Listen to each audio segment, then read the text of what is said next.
seperti itu mesti kita song-song. Rasa seperti itu mesti kita song-song. Bagaimana kita terbebaskan dari rasa kepemilikan. Jangankan terhadap apa yang dimiliki oleh orang lain, terhadap diri sendiri kita upayakan untuk merasakan tidak ada kepemilikan itu. Semuanya adalah milik Allah Ta'ala. Nah, konsekuensi yang positif adalah kalau itu yang dirasakan oleh kita, suatu saat oleh Allah Ta'ala apa yang dititipkan kepada kita ditarik kembali.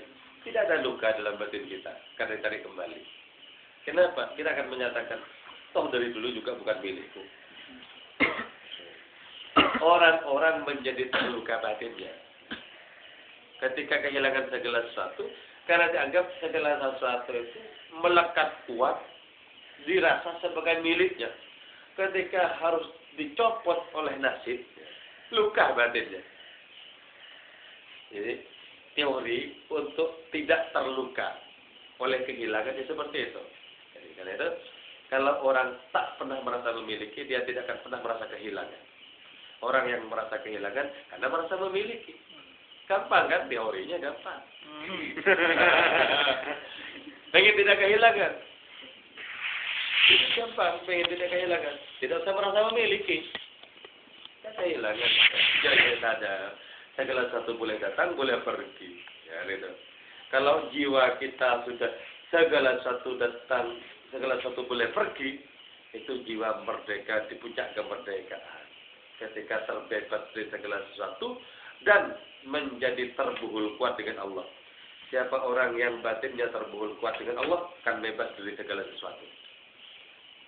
Tapi setiap orang yang masih terbuhul dengan yang lain, bagaimana mungkin akan memiliki hubungan mesra dengan Allah? Kemesraan dengan Allah harus ditebus dengan cara melepaskan diri dari yang lain. Ya. Karena itu kita tidak boleh mengaku-ngaku. Nah, terlebih-lebih sebagai satu dosa yang besar secara hakikat adalah mengakui sifat Allah sebagai sifat kita. Misalnya, kita merasa kaya. Kan kaya itu sifatnya Allah Ta'ala. Kita merasa alim, pintar, itu sifat Allah. Kita merasa berkuasa, sifat Allah. Nah, itu semua itu makin tidak boleh. Makin tidak boleh. Karena itu ketika orang sampai di puncak ma'rifat justru merasakan seluruh nafasnya adalah kedunguan semata-mata. Ketika orang sampai di puncak yang paling cemerlang, justru dia merasakan semakin tidak ada apa-apanya. Inilah rahasia dari tawaduknya Rasulullah Sallallahu Alaihi Wasallam. Biarpun azkal azkiya, biarpun azkal azkiya, justru beliau menjadi orang yang paling rendah hati di antara seluruh makhluknya yang ada, seluruh makhluk Allah Ta'ala yang ada.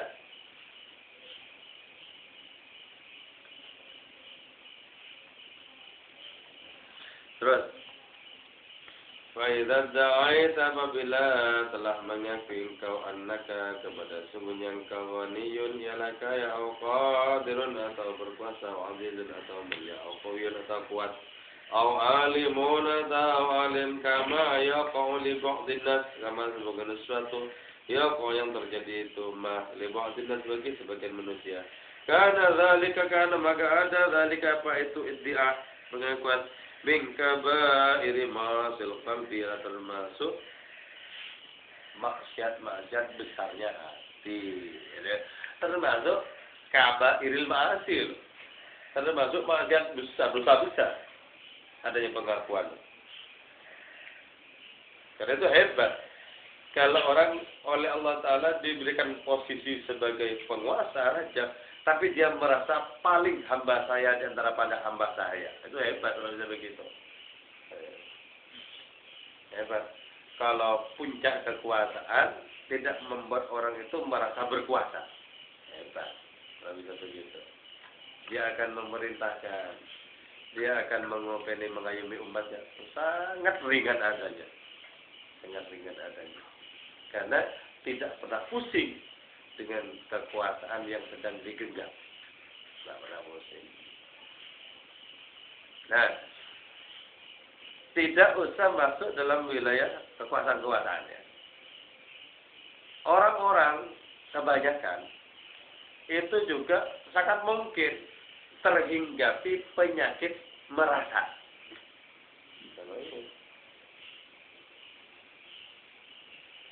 Karena itu ya sangat berbeda antara merasa pintar dan pintar merasa. Kalau merasa pintar itu palsu adanya. Kalau pintar merasa itu terpuji adanya. Merasa apa? Merasa berada di titik nol, bahkan merasa tiada. Karena itu ya puncak dari syahadat kita, la ilaha illallah itu la maujuda illallah, tidak ada yang wujud. Kalau orang bisa merasakan itu ya, maka akan merasakan semua yang ada ini ditopang oleh Allah. Biyakumu kullu syai', firman Allah Ta'ala. Karena akulah segala sesuatu ini menjadi tegak. Kita akan melihat cagak-cagak pada segala sesuatu. Itu ternyata cagak-cagak itu tak lain adalah Allah Ta'ala. Ketika cagak-cagak itu menjadi sangat gamblang, segala sesuatu muncul hanya seperti bayang-bayang. Ketika segala sesuatu muncul hanya seperti bayang-bayang, maka tak mungkin kita jatuh hati kepada bayang-bayang. Jatuh hatinya kepada Allah Ta'ala. Cagaknya segala sesuatu ya Allah. Cagak dari pergantian yang dalam Allah. Cagak dari kelahiran dan kematian ya Allah. Cagak dari pergantian musim ya Allah. Semuanya Allah. Cagaknya itu Gusti Allah. Cagak dari segala kebahagiaan dan penderitaan ya Gusti Allah. Cagak segala sesuatu yang berlawan dan bertentangan dalam kehidupan ini ya Gusti Allah. Nah, ketika orang menemukan cagak dari segala sesuatu itu, dia menemukan yang esa di tengah yang aneka ragam.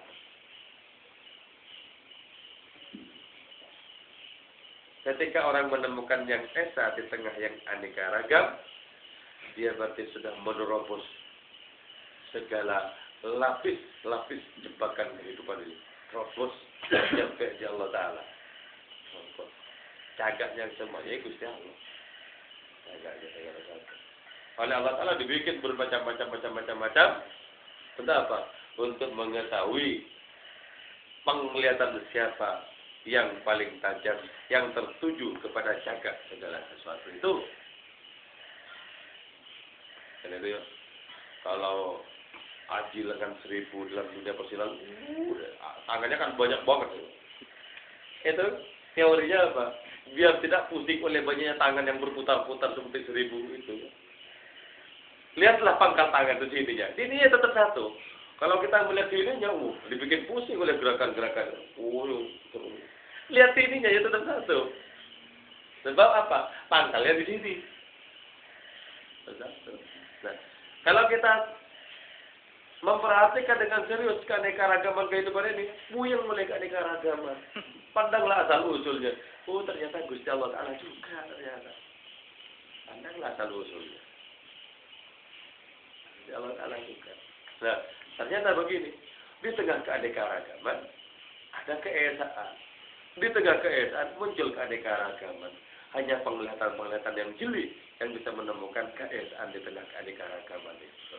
Ya Allah, aku sudah tidak tertarik lagi kepada A, B, C, sampai Z. Karena cukup batinku tertarik kepada satu-satunya kiblat, yaitu Engkau semata-mata.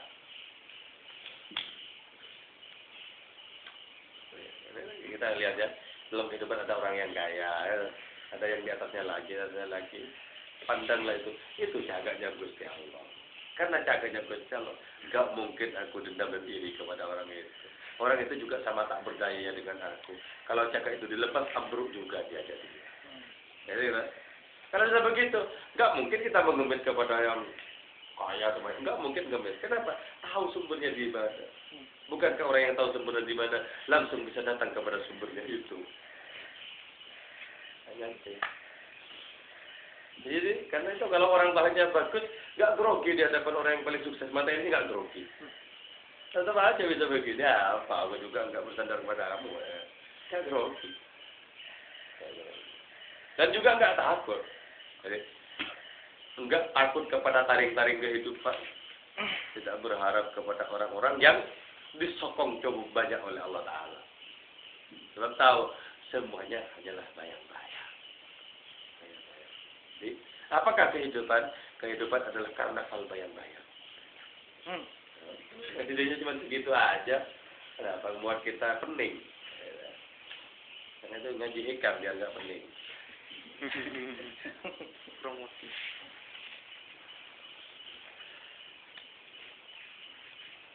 Wa min musyarakatil marbub. Nah, kalau sampai mengakui sifat-sifat Allah Ta'ala itu, seperti melakukan dosa yang besar, juga melakukan apa? Melakukan syirik. Melakukan syirik. Batin kita syirik.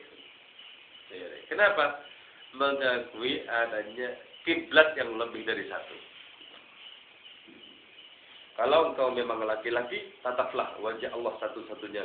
Karena wajah Allah adalah kiblat bagi seluruh umat manusia. Itu kata Maulana Rumi. Terus, wa min afhasil fawahish. Termasuk juga paling buruknya keburukan. Ngaku-ngaku sifatnya Allah Ta'ala itu. Paling buruknya keburukan. Wujud saja itu kita dilarang untuk mengakuinya. Wujud yang hakiki cuma wujudnya Allah Ta'ala. Apalagi yang menempel kepada wujud. Kaya menempel kepada wujud. Ilmu juga menempel kepada wujud. Kejayaan, kemuliaan menempel kepada wujud. Wujud saja terlarang kita untuk mengakuinya, apalagi segala sesuatu yang menempel kepada wujud. Ya. Jadi Allah sifat wujud. Masa kita wujud? Kalau begitu kan ada 2 wujud, ada 3 wujud, ada banyak wujud. Bagaimana? Kalau masih kita mengakui adanya banyak wujud, masih pusing oleh jurus lengan 1000. Wujud banyak sekali wujudnya. Itu indal ya. Ini berarti ini ya. Ini kalimat baru. Wa min hasil fawahish indal arifin. Dan ialah termasuk paling buruknya keburukan indal arifin menurut orang-orang yang ma'rifat, yaitu wujudu syai'in minasyirka. Adapun adanya sesuatu minasyirka dari kesyirikan fi qalbil abdi pada hati seorang hamba dengan cara apa? Bidbi'i syai'in min awsafir rububiyah, dan mengakui sesuatu dari sifat-sifat ketuhanan li nafsi bagi dirinya itu abad i'tiqadan aw qaulan, baik secara i'tiqadi keyakinan atau karena ungkapan. Kenapa? Li anna dzalika munaza'atun lahu wa takabburun alaihi. Karena sungguhnya adanya itu iddia, munaza'atun ialah menentang lahu bagi Allah, wa takabburun dan takabur alaihi Allah. Jadi ya. Dan itu secara ungkapan saja, mesti kita hindari loh. Secara ungkapan kita hindari. Apalagi secara i'tiqad, secara keyakinan kita hindari. Secara ungkapan, misalnya kita mengatakan aku loh yang alim, aku yang kaya, walaupun dengan cara-cara yang seakan-akan dibungkus dengan kalimat-kalimat yang menunjukkan rendah hati, tapi sungguhnya tidak. Nah, itu Nabi Musa itu harus dijegal oleh Allah Ta'ala ketika dia ceramah di Bani Israel, kemudian bilang, apa ada di sini yang lebih cerdas ketimbang aku? Dia jawab sendiri, enggak ada. Jawab sendiri. Karena dia tanya terus jawab sendiri, Allah Ta'ala yang bilang, ada. Kau harus menemuinya besok di Majma' al-Bahrain, di perjumpaan 2 samudra. Ada. Ternyata ketika bertemu dengan orang terkasih Allah, itu Nabi Khidir, sama sekali tidak bisa mengimbangi persahabatan dengan Nabi Khidir. Kenapa? Karena logika Nabi Musa itu logika rasional. Sementara logikanya Nabi Khidir itu melampaui segala rasional. Tidak bisa. Tak nyambung akhirnya. Itu untuk menunjukkan ada kan hambaku yang bisa begitu.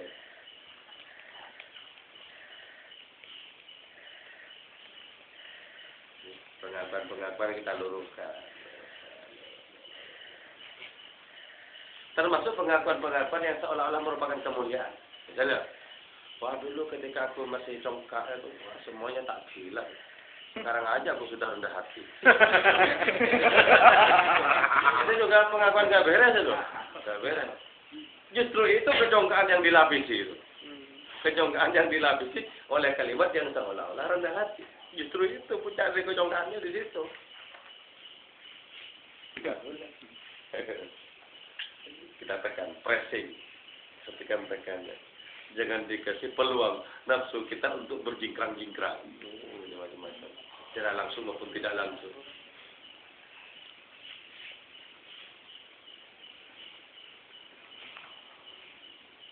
Wa fil hadis, dan dalam hadis qudsi, al-kibriya'u ridai wal 'azamatu izari faman naza'ani wahidatan minhuma alqaitu finar. Al-kibriya'u adapun kesombongan. Kalau Allah Ta'ala boleh sombong, kesombongan Allah Ta'ala itu tidak mendustakan dirinya sendiri. Artinya apa? Sesuai dengan kapasitasnya, kan itu loh. Nah kalau manusia malah nggak boleh sombong. Kenapa? Karena tidak sesuai dengan keberadaan dirinya, itu nggak sesuai sombong. Di mana-mana sombong itu nggak sesuai. Sebab manusia tidak memiliki kemampuan sebagaimana kesombongannya itu nggak punya kemampuan itu manusia itu.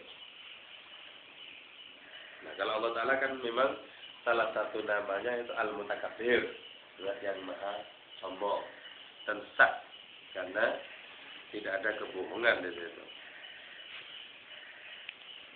Al-Kibriya'u adapun kesombongan, ridai ialah selendangku, wal 'azamatu adapun keagungan, izari ialah sarungku.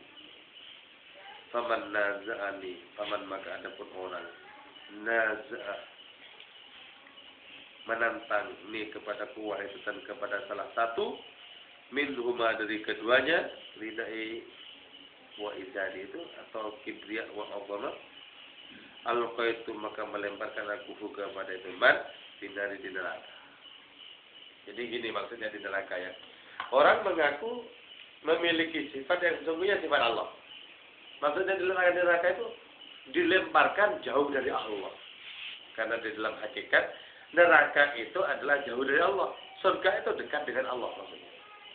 Jadi kalau sampai mengaku-ngaku memiliki salah satu sifat Allah, maka oleh Allah Ta'ala posisinya dilemparkan jauh dari Allah Ta'ala. Apa maksudnya jauh? Apakah ada makhluk yang dekat dan jauh? Sama saja kan? Seluruh makhluk dicengkram, seluruh makhluk itu diliputi oleh Allah Ta'ala. Yang maksud jauh itu apa? Tidak mendapatkan perkenan Allah, maksudnya jauh. Jadi kalau Allah tak berkenan, itu jauh. Kalau masalah jauh dekat, jauh. Semua diliputi oleh Allah, tidak ada yang jauh. Tidak ada. Seluruh makhluk itu diliputi oleh Allah Ta'ala. Dan Allah Ta'ala lebih dekat kepada makhluk dibandingkan apapun yang terdekat kepada makhluk itu. Jadi yang dimaksud dekat dan jauh, itu maksudnya ridho dan tidak diridhoi. Jadi yang dimaksud dengan neraka itu nanti Allah tak berkenan kecuali berada di dalam siksaan itu. Wa fi riwayatin qasamtuhu. Nah, sebenarnya meletakkan aku kepada itu man binar neraka. Wa ma'nal munaza'ah ad-da'wa bil ibarah wal i'tiqad. Adapun makna munaza'ah menentang itu apa? Ad-da'wa itu mengakui bil ibarah dengan ungkapan al-i'tiqad dengan keyakinan. Munaza'ah itu bisa lewat ungkapan kata-kata, bisa lewat keyakinan. Menentang itu bisa lewat kata-kata, bisa lewat keyakinan. Nah, kecuali orang yang oleh Allah Ta'ala dari kalangan para aulia dibimbing oleh Allah Ta'ala sendiri seolah-olah menentang. Jadi ada para aulia itu yang doanya seolah-olah menentang. Seolah-olah menentang. Atau ya, salah satu umatnya Nabi Musa.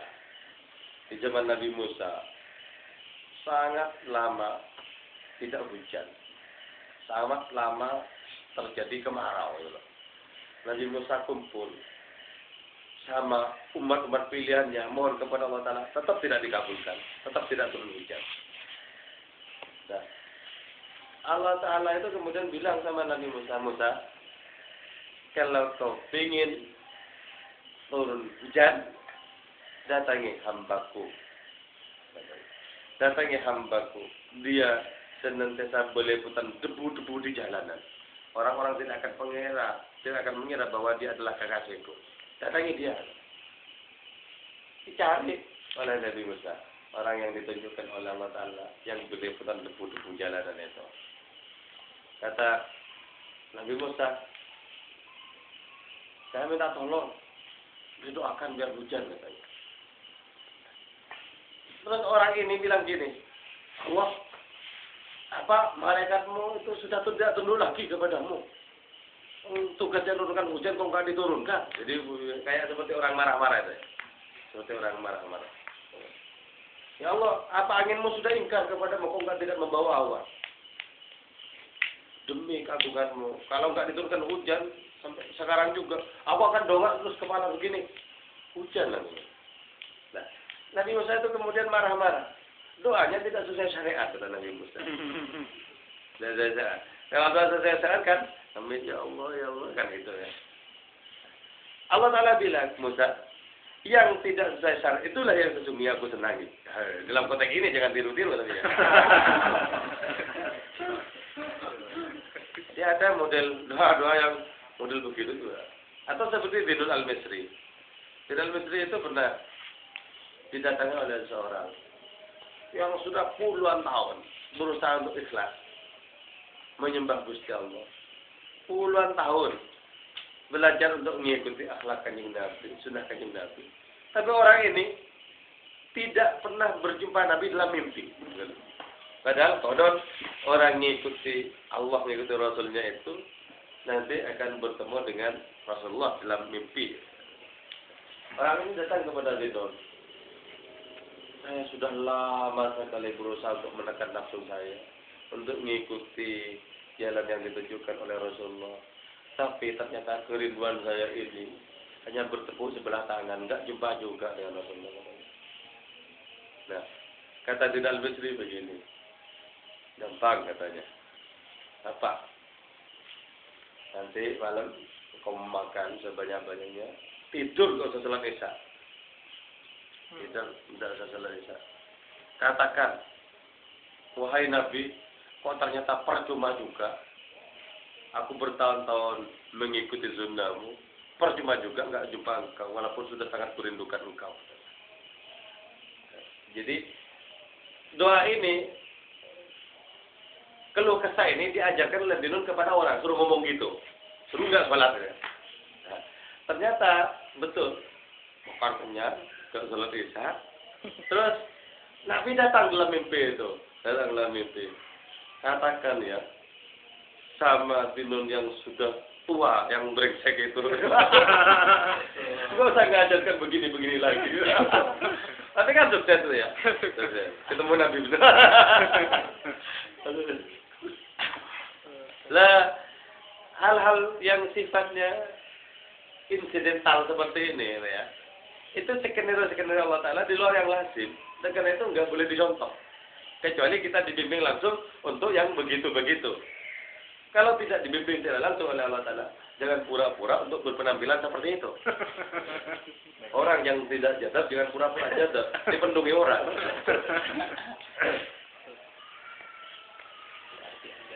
Biasa-biasa aja.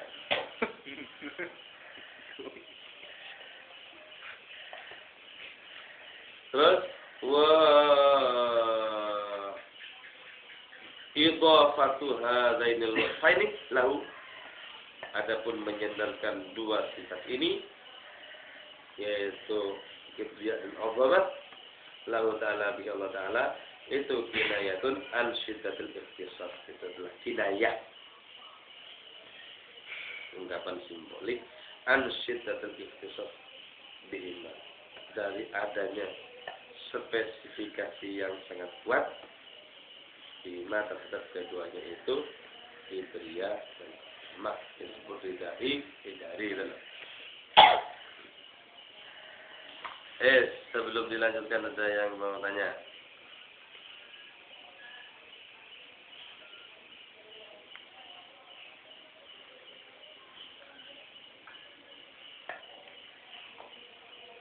Alhasil jadi kita tidak boleh minta-minta sama orang atau orang yang mampu, walaupun itu minta-minta itu untuk ke jalan Allah. Contohnya namanya kita kalau Ramadan itu kan ada kegiatan, untuk menunjang kegiatan kan harus ada suatu harta atau barang yang untuk kegiatan itu.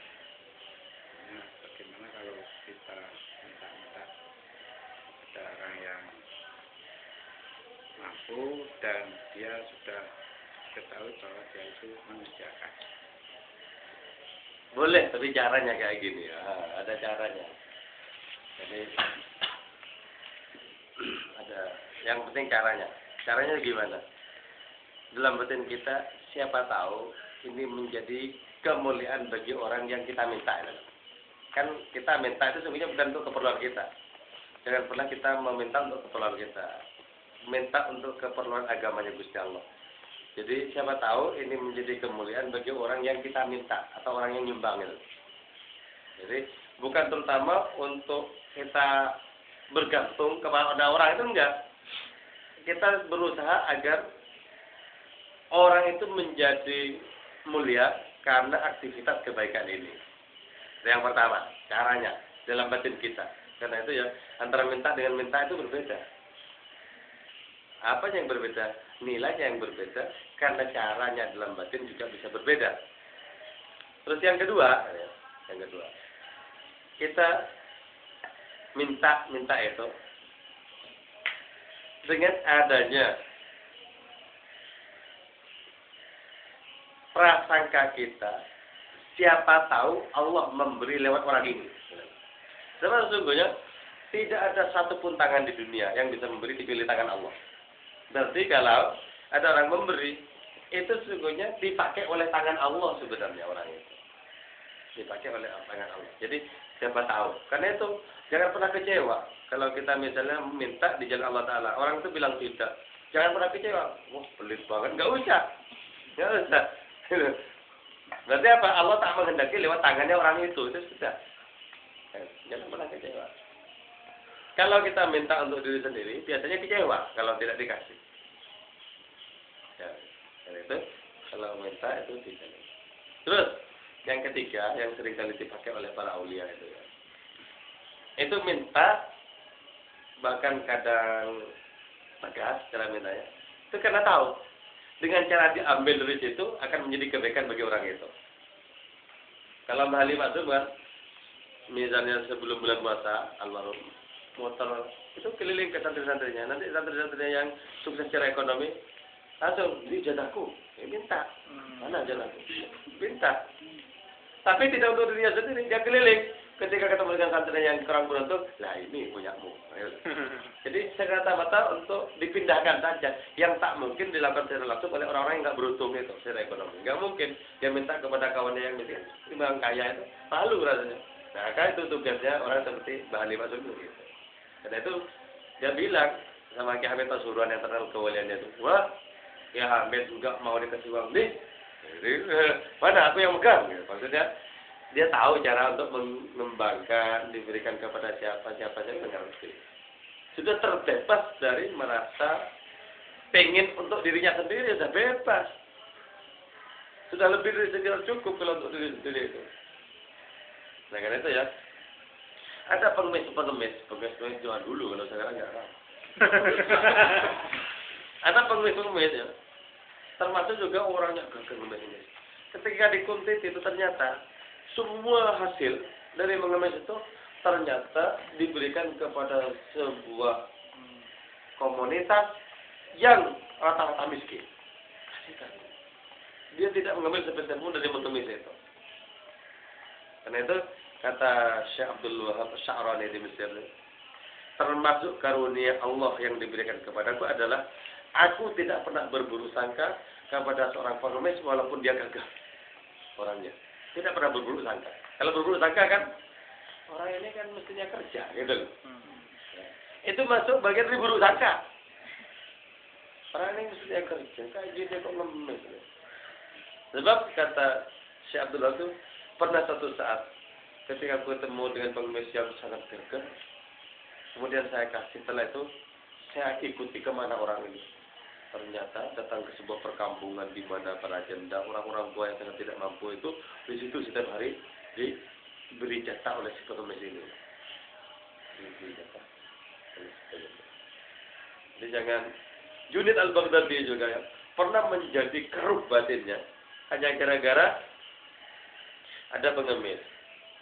Hanya gara-gara ada pengemis. Junaid al-Baghdadi dalam hatinya bilang, ketika ada pengemis itu, orang ini sebenarnya lebih baik kerja. Padahal itu dia dalam hati. Nah setelah mengungkapkan seperti itu, nggak bisa husuk beliau itu. Zikir seperti hamba, sholat seperti hamba, ngaji Quran seperti hamba. Kemudian muncul suara di dalam batinnya sendiri. Kau sudah menggunjing si pengemis tadi. Cari itu katanya. Cari itu. Ya. Dicari oleh Junaid karena batinnya geli. Nah setelah ketemu, pengemis itu bilang, gimana? Enak enggak rasanya daging? Daging apa? Daging manusia. Maksudnya, kau tadi makan dagingku ketika batinmu mengatakan lebih baik kerja. Enak enggak? Saya minta maaf kata Junaid itu. Iya saya maafkan. Nah gitu aja dalam batin loh ya. Dalam batin saja. Jangan benar. Jadi ada seorang pengemis, udah orangnya muda, gagah, ngemis sambil ngerokok. Kalau kita nggak mau ngasih, yang baik kasih aja. Mohon maaf aja, nggak usah pakai menggerundel ini macam-macam. Kalau mau ngasih, kasih dengan hilang.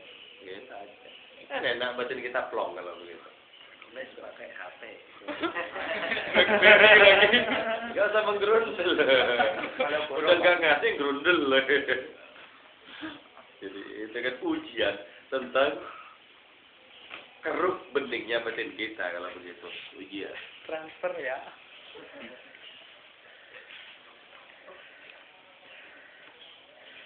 Jadi nggak apa-apa minta semacamnya, tapi tidak sama dengan minta atas dasar keinginan sendiri atau kebutuhan sendiri beda.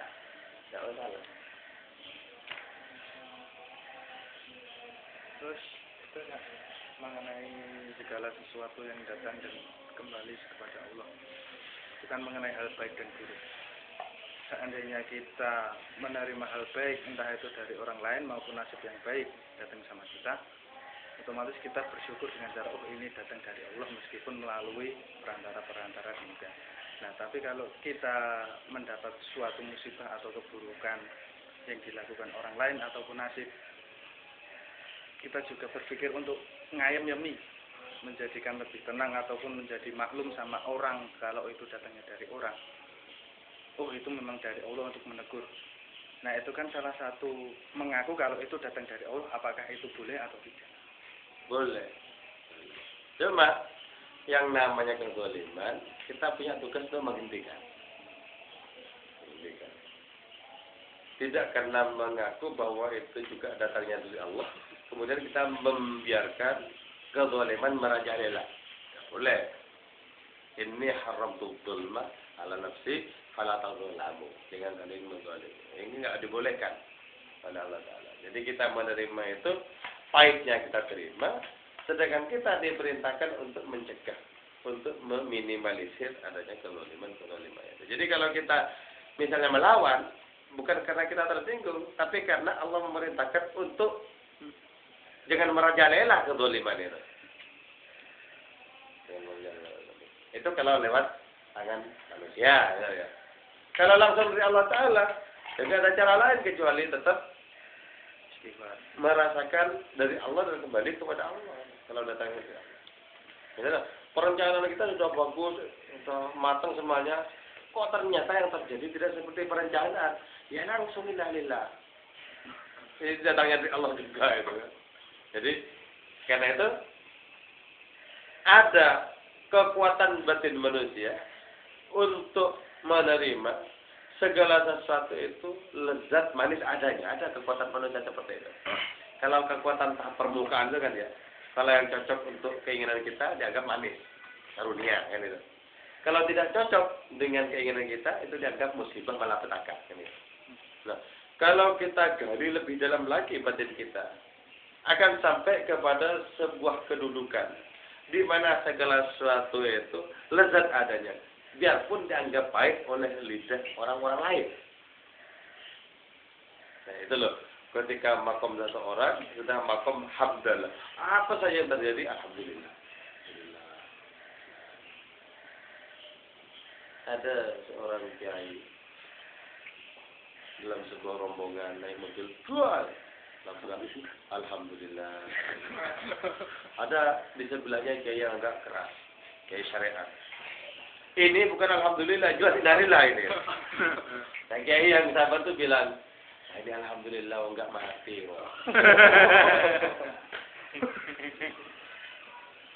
Itu kan menunjukkan seberapa luasnya batin seseorang, seberapa sempitnya batin seseorang. Kalau sanggup bisa menerima seperti itu terbayangkan bahwa jiwanya itu lebih luas ketimbang alam semesta. Sanggup bisa begitu, senyum. Nah, nggak akan pernah melihat orang ini masam wajahnya, nggak pernah. Cerah terus, dikasih malapetaka tetap cerah. Itu mengagumkan. Para malaikat bahkan takjub sama orang seperti itu. Kalau sampai gitu, ditampunglah segala persoalan itu di kedalaman dan keluasan batinnya, sehingga seolah-olah tidak ada kekeruhan apapun. Tidak ada kekeruhan apapun. Kalau gampang keruh, itu tanda-tandanya kolam yang sangat dangkal dan berlumpur. Keruh itu. Kolam seperti apa kita? Jangan-jangan kata Maulana Rumi seperti sungai yang seolah-olah jernih, karena tidak ada di situ banjir yang datang, karena tidak ada orang yang mengaduk-aduk dasar sungai itu. Ketika dasar sungai itu diaduk-aduk, ternyata lumpur dan tai juga banyak. Tenang, kenapa? Gak ada masalah, serba cukup. Sedikit saja dikurangi, kok ternyata muring-muring. Oh, ini sungai yang dangkal dan berlumpur. Kalau sungai dalam dan jernih, buk gak masalah, tetap jernih. Nggak ada kerutan-kerutan, tidak ada corak-corak yang masam di wajah. Simbol dari dalamnya sungai. Karena itu jangan gampang bersorak-sorai oleh adanya kebahagiaan yang datang. Kalau gampang bersorak-sorai dengan kebahagiaan datang, akan gampang pula menjadi duka karena ujian yang datang.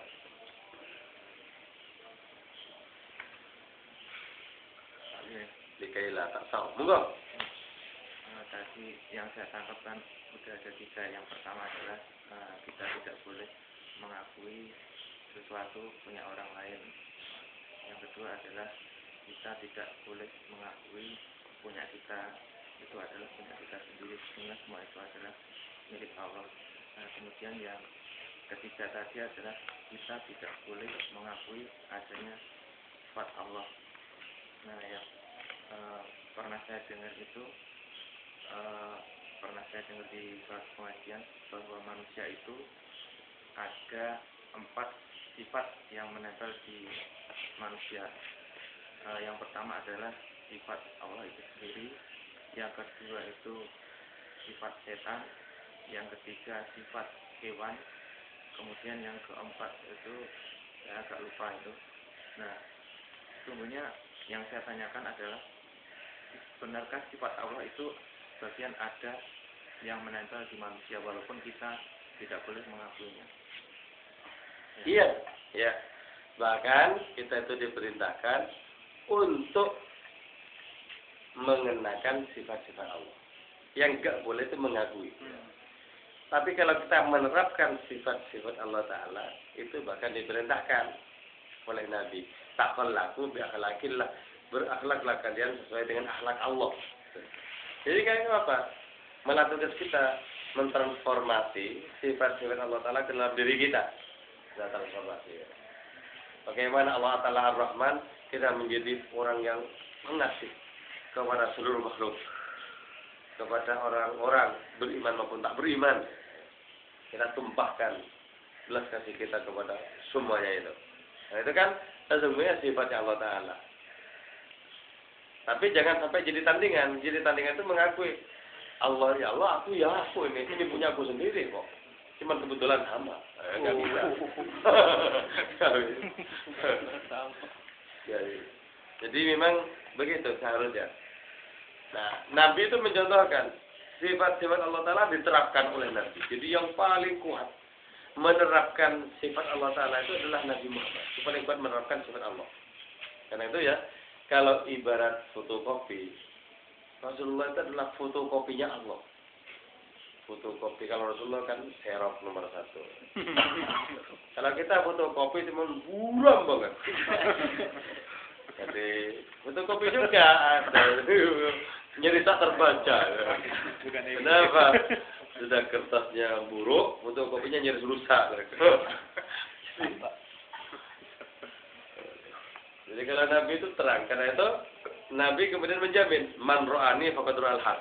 Orang yang menyaksikan aku, melihat aku, dia menyaksikan Allah yang Maha benar. Allah Ta'ala. Jadi kita bisa bercermin menyaksikan sifat-sifat Allah, perangai Allah Ta'ala pada Nabi-Nya itu. Ya. Jadi sifat Allah, sifat setan, sifat binatang, ada lagi yang paling parah, sifatnya nafsu. Kalau sifat setan apa? Tipu daya, menjauhkan. Kalau sifat binatang ini ada 2. Binatang ternak dan binatang yang buas.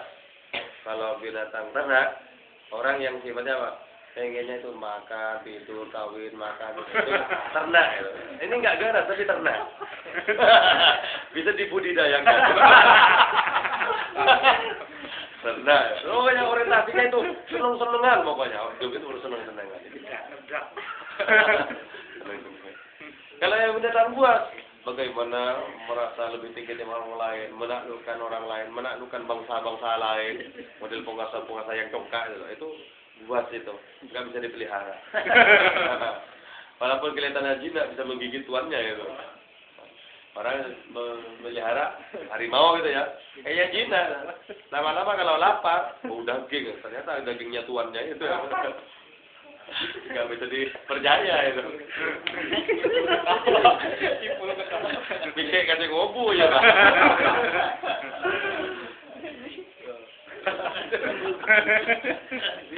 Nggak bisa dipercaya.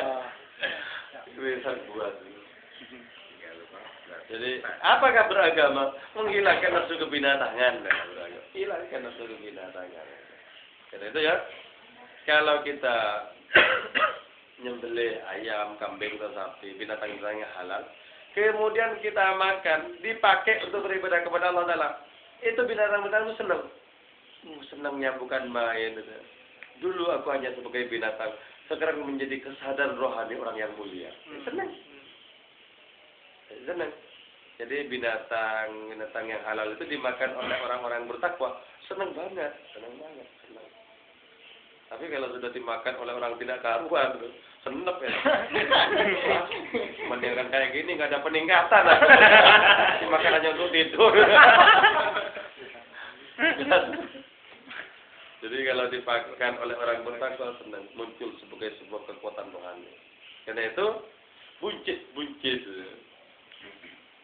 yang sedang direbus oleh seorang ibu mengatakan, terus nyonya, terus pukullah aku dengan irusmu, katanya. Tenggelamkan aku di air yang mendidih ini. Sebentar lagi aku akan menjadi kesadaran orang-orang yang rohaninya kuat di hadapan Allah Ta'ala. Terus, enak.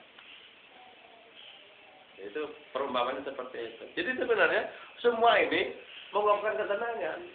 kopi, teh, itu senang kalau diminum oleh orang yang bertakwa. Alhamdulillah, moga diminum lagi. Senang. Hanya karena kita tidak mendengarkan saja, syukur dan keluh kesahnya kan itu. Diminum oleh orang yang tidak bertakwa. Itu penderitaannya bukan lain. Ya Allah, kalau kayak gini aku dimasak, kalau kayak gini lah menyesal seumur-umur. Mending tetap jadi kopi aku.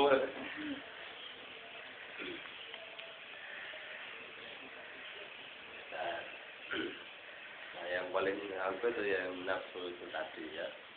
Sifat nafsu yang paling angka. Karena itu, andaikan setan tidak diciptakan oleh Allah Ta'ala, manusia tetap memiliki kemungkinan untuk menjauh. Kenapa? Nafsunya sendiri. Kalau nafsu tidak dicipta oleh Allah Ta'ala, setan pun tidak akan pernah memiliki kekuatan untuk menyeret jauh dari Allah Ta'ala. Setan itu bisa dari orang jauh dari Allah Ta'ala, karena di dalam ada kawannya, nafsu itu loh. Nah, ini memang kawan yang sangat solid ini. Yang kerja samanya kuat. Trisula. Antara luar dan dalam kuat. Kalau yang dalam ini sudah sanggup kita bereskan. Percuma. Inna kaita syaitani kana dhaifan. Tipu daya setan sangat lemah, percuma. Ini gampang. Karena itu teman yang di dalam kita ikat kuat-kuat, kita belenggu kuat-kuat, maka teman di luar tidak akan ada gunanya. Tapi kalau sebalikannya, yang di luar kita ikat, yang di dalam enggak, kita tetap melompat ini, membuka ikatan yang di luar. Setelah dibuka ikatannya, jadilah kemudian jadi kerjasama yang kuat.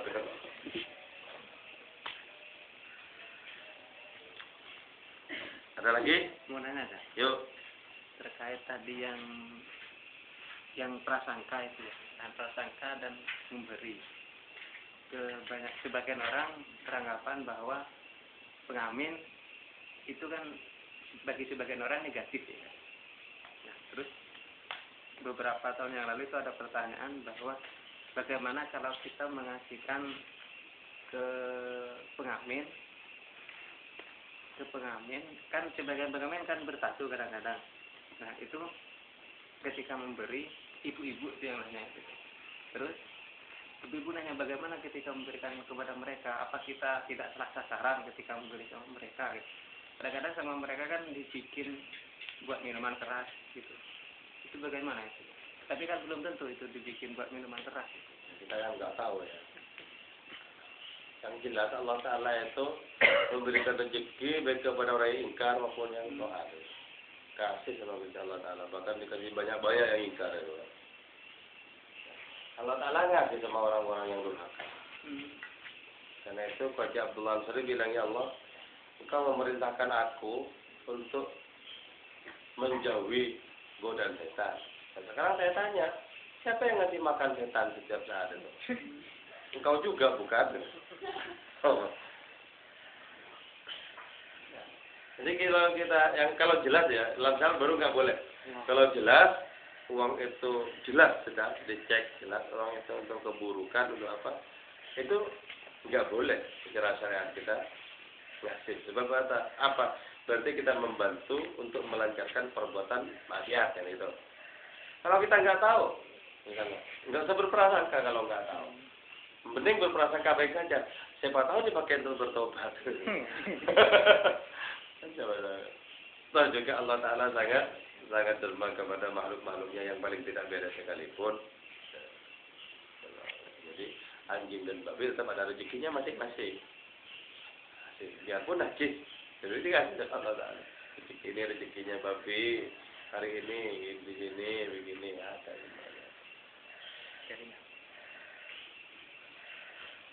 Sudah lagi? Hanya. Yuk. Ibarat kehidupanlah sandiwara yang berlangsung. Sandiwara.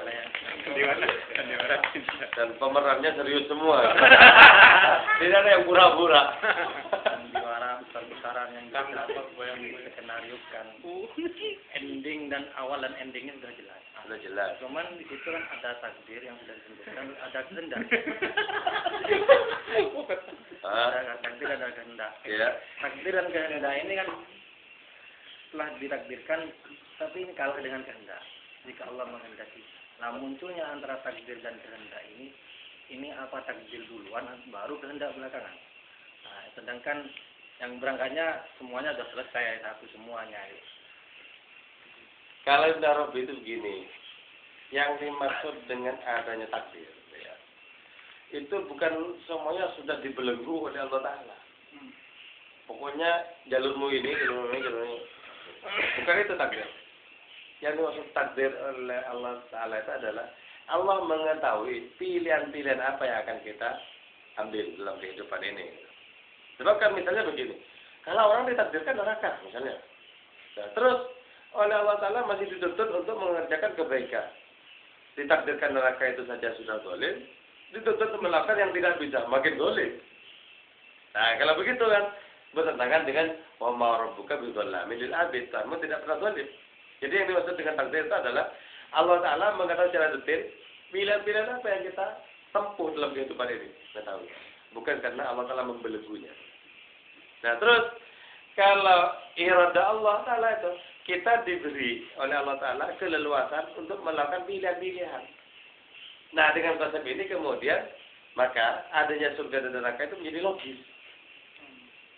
Sebab kalau misalnya ditakdirkan masuk neraka, setelah itu diperintahkan masuk surga, kan jelas nggak bisa sebab takdirnya sudah ke neraka, kan nggak bisa. Ya. Nah, kalau begitu Allah tuh membelenggu. Jadi yang dimaksud dengan takdir mengetahuinya Allah terhadap pilihan-pilihan kita. Yang dimaksud kehendak Allah memberikan keleluasaan kepada kita. Apa yang terjadi itulah yang dikehendaki oleh Allah Ta'ala. Yang terjadi itulah yang dikehendaki. Artinya apa? Orang itu bilang saya mau milih ini, oh ya terserah. Sudah aku kasih tahu loh akibatnya macam-macam misalnya.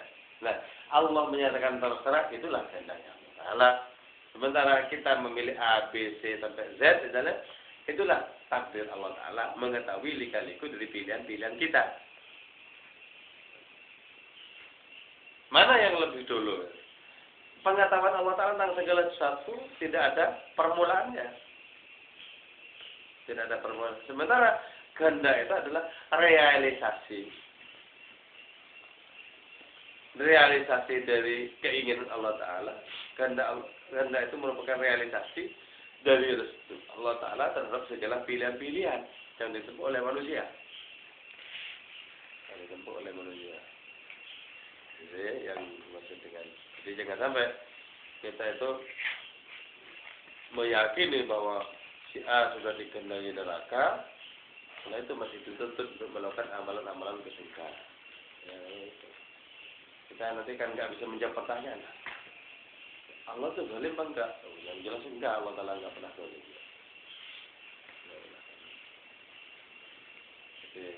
Nah, sepengetahuan saya, itu cuma Ibn Arabi yang bisa menjawab seperti itu. Kalau ulama-ulama yang lain itu menyatakan, khairu wa syarru berapa? Baik kamu ya dari Allah. Kenapa? Titik, aku saja tanya kenapa. Enggak ada kelanjutannya dari jawaban yang mendalam tentang takdir itu loh. Enggak pernah saya temui dalam kitab-kitab lain. Ibn Arabi yang menjelaskan seperti itu. Makanya di sini dikatakan, kata Ibn Arabi ini, ana rabbun wa anta abdun. Ini kepada Allah tuh. Sebenarnya ana abdun wa anta rabbun. Nah ini kalau orang-orang yang enggak paham, dikira syirik katanya. Maksudnya gini, ana rabbun wa anta abdun. Aku Tuhan, engkau itu hamba. Maksudnya apa? Allah Ta'ala itulah yang merealisasikan segala sesuatu yang akan kita pilih. Gitu. Akan kita pilih. Ini dalam konteks ini ada rabbun wa anta abdun. Nah, coba di dalam masalah bagaimana orang itu mendapatkan kekuatan, ana abdun wa anta rabbun. Pernah ya, ketika perjalanan naik dari Solo, ketemu dengan orang-orang bucin kuat dari orang-orang Syria yang nggak bisa ngomong bahasa Indonesia. Oh, menyatakan, syirik. Kenapa? Karena menyatakan, ana rabbun wa anta abdun ya ilahi. Syirik. Ya, itu nggak paham konteksnya sebenarnya. Nggak paham konteksnya. Bukankah sesungguhnya pilihan-pilihan kita ini semuanya disediakan oleh Allah Ta'ala? Kalau disediakan oleh Allah Ta'ala, bukankah seolah-olah Allah berkhidmat kan gitu? Jadi dari saking belas kasihnya, Allah Ta'ala seolah-olah berkhidmat kepada kita. Coba ya, mau merokok disediain rokoknya, gitu. Itu kemudian untuk merokok, mau ngopi disediakan kopinya, mau makan disediakan. Kan seolah-olah sampai berkhidmat dari saking belas kasihnya itu loh. Seolah-olah kita itu tuannya, gitu. Disediain macam-macam, gitu. Dari saking belas kasihnya.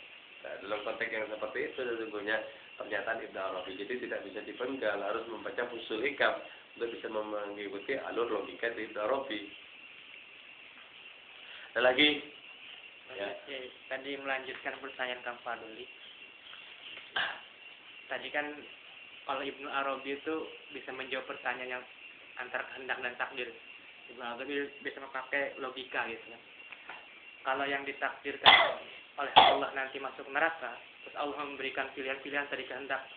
Nah, si orang ini kan melakukan kebaikan amal-amal soleh. Bisa nggak merubah yang takdirnya tadi neraka, dia bisa berganti ke surga? Kalau Allah sendiri ya, yamhullahu ma yasha'u yuthbit wa indahu ummul kitab. Ya. Allah Ta'ala itu bisa merubah dan menetapkan apa yang dikehendaki. Itu bisa. Tapi Allah Ta'ala juga bisa membiarkan pilihan-pilihan orang. Membiarkan pilihan-pilihan orang itu apa? Itu bisa. Jadi, di hadapan Allah Ta'ala tidak ada apapun yang tidak bisa dirubah. Kecuali yang mustahil bagi Allah. Misalnya, bisakah Allah Ta'ala menjadikan dirinya menjadi dua? Nah, ini bukan persoalan tidak bisa. Pertanyaan ini yang salah tempat. Kenapa? Karena kudroh iroda Allah Ta'ala itu bertakluk dengan yang mungkin, bukan dengan yang mustahil kan itu. Jadi pertanyaan teman di pasca dulu ketika kuliah itu kan ya, bisa nggak Allah Ta'ala bikin batu yang besar banget sampai tidak bisa mengangkatnya? Pertanyaan itu yang bodoh. Bikin batu yang besar sampai nggak bisa mengangkatnya. Nah, kenapa?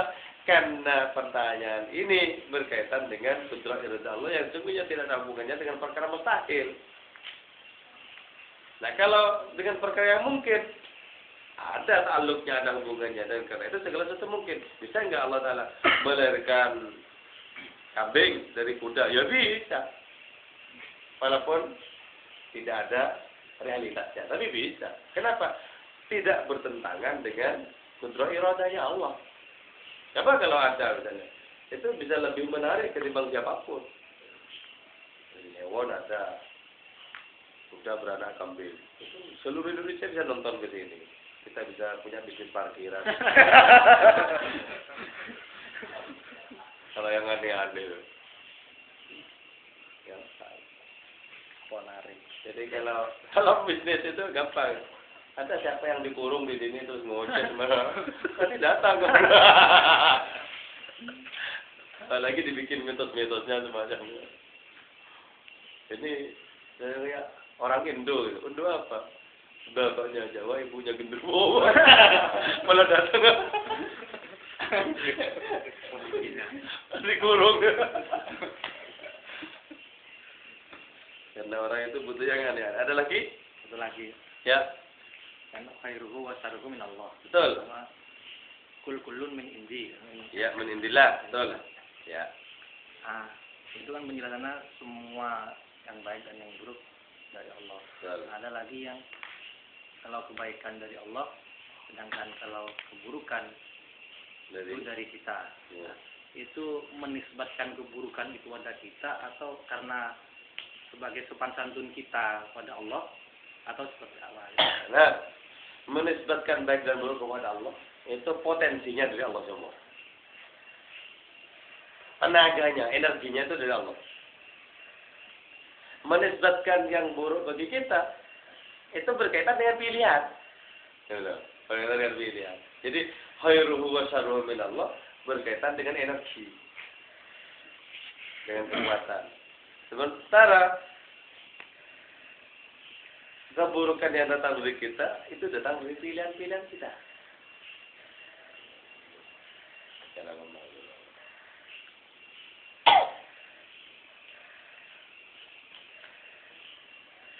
Kalau kebaikan lapis dua, energinya dari Allah. kebaikan itu sendiri itu karunia Allah. Kalau keburukan, lapisnya cuma satu, energinya di Allah. Sementara keburukannya itu adalah pilihan kita. Dan manusia itu oleh Allah Ta'ala diberi dua